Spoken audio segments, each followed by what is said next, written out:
Rise and shine, everyone.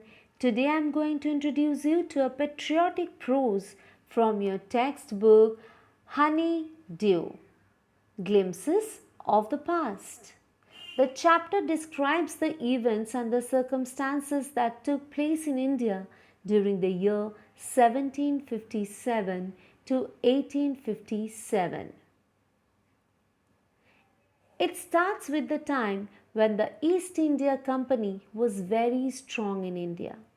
The Indian princes and states were busy fighting with each other. They often sought British help, and thus British took advantage of this to gain power and establish their rule in India. The company started to conquest all over the India, suppressing the Indian rulers at that time. At this time, the British were in a strong position in India. They had superior arms and ammunitions and also financial resources. The British followed the policy of divide and rule and also subdued the princes. Some people favored the British while some did not. British rule from 1765 to 1836.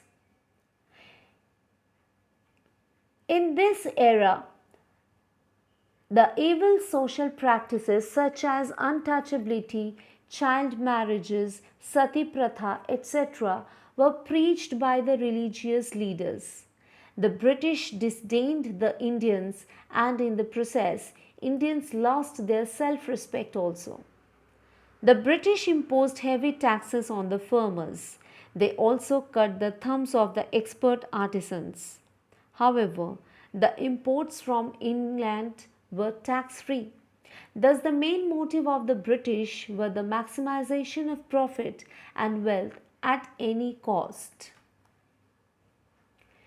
From 1772 to 1833, Raja Ram Mohan Roy started his efforts to reform Indian society. He established Brahmo Samaj for this purpose. He propagated the idea that the main teachings and principles of all religions are the same. Also, he started newspapers in India.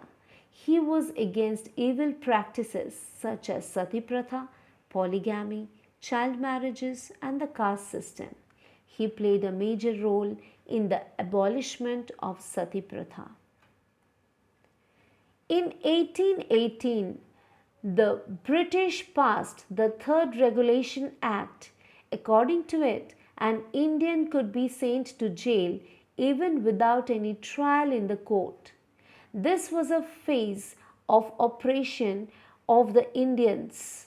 By 1829, the value of British exports was worth 7 crore rupees, while the Indian industries were ruining, the British were prospering.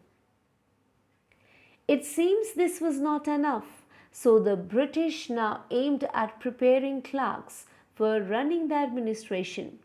Thus, in 1835, Lord Macaulay recommended that the medium of education should be English. This education policy also generated some intellectuals who understood the evils of British Raj and educated the fellow Indians. By 1856, India had become a fully controlled British colony. The suppression was at its peak, and thus it led to revolts. In 1855, the Santals rebelled and killed the British as well as their servants. In 1857, the first Sepoy mutiny started with the execution of Mangal Pandey. The sepoys marched towards Delhi shouting slogans in favor of Bahadur Shah Zafar. The landlords also joined this movement. People circulated chapatis with the message that their native ruler needs their help. Similarly, a lotus flower was distributed among the Indian soldiers.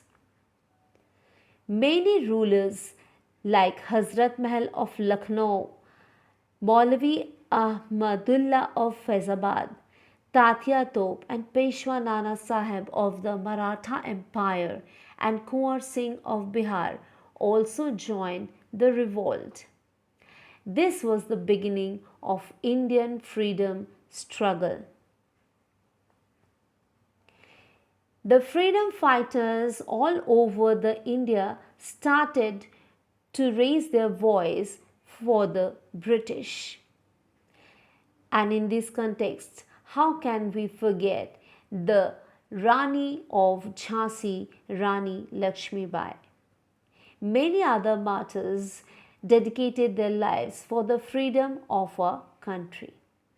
This chapter teaches us that united we stand, divided we fall. Thank you.